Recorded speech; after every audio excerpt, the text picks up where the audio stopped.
പ്രകാശം വീണ്ടും ഭരണഘടനയെ തൊഴുതുകൊണ്ടും ഒപ്പം തന്നെ ഭരണഘടനാ നെറുകയിൽ വെച്ചുകൊണ്ടും ഒക്കെ ആയിരുന്നു നരേന്ദ്രമോദി അദ്ദേഹത്തിൻ്റെ NDA യോഗത്തിലെ പ്രകടനം.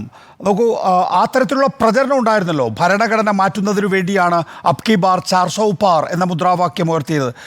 അതൊന്നും അല്ല എന്ന് കാണിക്കാൻ വേണ്ടിയും ഒപ്പം തന്നെ ഇപ്പോൾ നിതീഷ് കുമാറിനെ കുറിച്ചൊക്കെ വലിയ സംശയങ്ങൾ മാധ്യമങ്ങളിൽ വരുന്നുണ്ടെങ്കിൽ തന്നെയും നിതീഷ് കുമാർ പറയുന്നത് അടുത്ത തെരഞ്ഞെടുപ്പിൽ അവിടെ ഇവിടെയും ജയിച്ച പ്രതിപക്ഷം ഒരിടത്തും ഉണ്ടാകില്ല എന്നുള്ളതാണ്.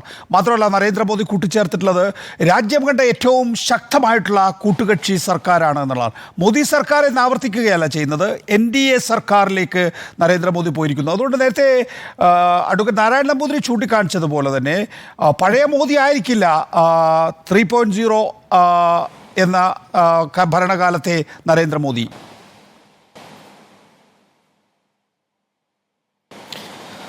നാനൂറിലേറെ സീറ്റുകൾ തങ്ങൾക്ക് ലഭിക്കുമെന്നും ഭരിക്കാൻ ദൈവം നേരിട്ടയച്ച പ്രതീതിയാണ് താൻ എന്നെല്ലാമുള്ള വീമ്പ് പറച്ചിലിൽ നിന്ന് എത്ര ഭീകരമായ പതനത്തിലാണ് നരേന്ദ്രമോദി എത്തിച്ചേർന്നിരിക്കുന്നത് എന്നുള്ളതിൻ്റെ നഖചിത്രമാണ് നമ്മൾ ഇന്ന് കാണുന്നത്. 13 വർഷക്കാലം ഗുജറാത്തിലും 10 വർഷക്കാലം ഇന്ത്യ രാജ്യത്തിൻ്റെ പ്രധാനമന്ത്രി എന്നുള്ള നിലയിലും നരേന്ദ്രമോദി നടത്തിയിട്ടുള്ള ഭരണം തികച്ചും ഏകപക്ഷീയമായിരുന്നു എന്നുള്ളത് ആർക്കറിയാതിരിക്കുന്നത്. ഇവിടെ BJPക്കകത്ത് തന്നെ നരേന്ദ്രമോദി അമിത്ഷാ എന്നതിനപ്പുറം ഏതെങ്കിലും ആളുകളുടെ വാക്കുകൾക്ക് വിലയുണ്ടായതായിട്ട് ഇക്കാലത്ത് നമുക്ക് തോന്നിയിട്ടുണ്ടോ?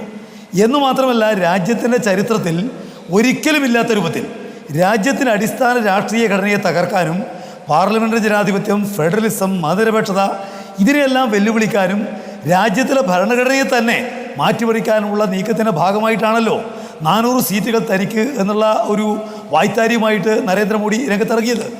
അദ്ദേഹത്തിന് വന്നിരിക്കുന്ന ഈ പതനം എന്ന് പറഞ്ഞാൽ 282 നിന്ന് 303 അവിടെ നിന്ന് വേണ്ടി 240 കേവല ഭൂരിപക്ഷം പോലുമില്ലാത്തൊരു പാർട്ടിയായിട്ട് BJPക്ക് മാറേണ്ടി വന്നതിൻ്റെ യാഥാർത്ഥ്യം അത് എത്ര ഗൗരവതരമായിട്ടാണ് അദ്ദേഹത്തെ ഇന്ന് അഭിനയിക്കാൻ പ്രേരിപ്പിക്കുന്നത് എന്നുള്ളതാണ് നമ്മൾ കാണുന്നത്. ഈ 76 വർഷക്കാലത്തെ സ്വാതന്ത്ര്യാനന്തര ചരിത്രത്തിൽ ഭരണഘടനയെ ഇതുപോലെ വെല്ലുവിളിച്ച മറ്റു പ്രധാനമന്ത്രി ഇന്ത്യ രാജ്യത്ത് ഉണ്ടായിട്ടുണ്ടോ?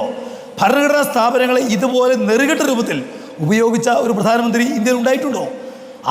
അവയൊന്നുമല്ല താൻ ഉദ്ദേശിക്കുന്നതെന്ന് ജനങ്ങളെ പഠിപ്പിക്കേണ്ടി വന്നിരിക്കുന്നു, അല്ലെങ്കിൽ ജനങ്ങളോട് സമ്മതിക്കേണ്ടി വന്നിരിക്കുന്നു. ഇതല്ലേ ഈ പറയുന്നതിൻ്റെ അർത്ഥം? ഞാൻ ചോദിക്കട്ടെ, നരേന്ദ്രമോദിയെ പോലെയുള്ള ഒരാൾക്ക്, നരേന്ദ്രമോദി അമിത്ഷാ കൂട്ടുകെട്ടിനെ 10 കൊല്ലമായിട്ട് അറിയുന്ന ഒരാൾക്ക് എങ്ങനെയാണ് ജനാധിപത്യപരമായ കാര്യങ്ങളെ സംബന്ധിച്ച് ഒരു കൂട്ടിയോജിപ്പിലൂടെ കാര്യങ്ങൾ മുന്നോട്ട് കൊണ്ടുപോകാൻ കഴിയുക? ഇവിടെ ഇപ്പോൾ ഘടകകക്ഷികളായിട്ട് വന്നിരിക്കുന്ന JDUവും അതുപോലെ തന്നെ ചന്ദ്രബാബു നായിഡുവും എല്ലാം ചില മൗലികമായ കാര്യങ്ങളെക്കുറിച്ച് പറയേണ്ടി വരുന്നത് എന്തുകൊണ്ടാണ്? പറയേണ്ടി വരുന്നത് മറ്റൊന്നുകൊണ്ടുമല്ല, നരേന്ദ്രമോദിയുടെ ഗവൺമെൻറ് സ്വീകരിച്ച നിലപാടുകളിൽ നിന്നുകൊണ്ടാണ്. ഇപ്പോൾ സംസ്ഥാനങ്ങളെ ഇതുപോലെ പീഡിപ്പിച്ച മറ്റൊരു ഗവൺമെൻറ് വേറെ ഉണ്ടായിട്ടുണ്ടോ?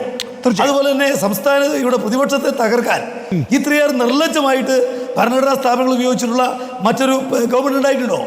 അതുകൊണ്ടാണ് ആഭ്യന്തരം ഞങ്ങൾക്ക് വേണം, NDA കൺവീനർ സ്ഥാനം ഞങ്ങൾക്ക് വേണം, ഞങ്ങളുടെ സംസ്ഥാനത്ത് പ്രത്യേക പദവി വേണം, ഇന്ന് ക്യാബിനറ്റ് മന്ത്രി സ്ഥാനം വേണം എന്ന് പറയാൻ നിർബന്ധിക്കപ്പെടുന്നത് BJPയുടെ മുഖത്തെ കൃത്യമായിട്ട് അറിയുന്നവരാണ് എന്ന് മാത്രമല്ല